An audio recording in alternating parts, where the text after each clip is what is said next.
Shalom, warriors, and welcome to the Daily Warfare Drop with Raphael, Rabbi. Today's theme is when cycles replace repentance. Scripture is coming to you from Judges chapter 10 through to 13. Warriors, today's reading reveals a dangerous pattern, repeating cycles without true repentance. In Judges 10, Israel cries out to God, but God responds differently. He reminds them how many times he has delivered them, only for them to return to idols.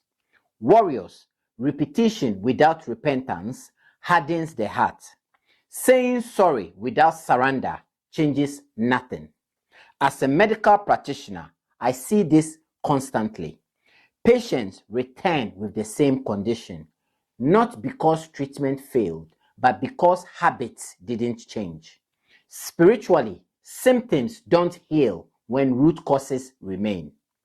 Judges 11 introduces Jephthah, a rejected man, driven out, later called back when trouble comes.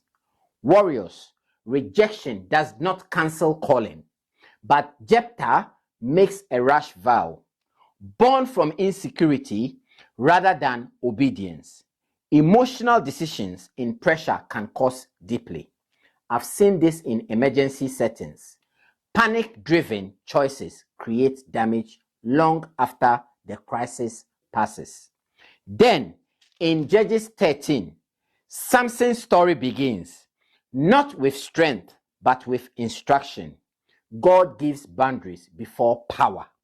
Samson's calling required discipline from birth. Warriors, power without discipline is dangerous. God prepares before he empowers.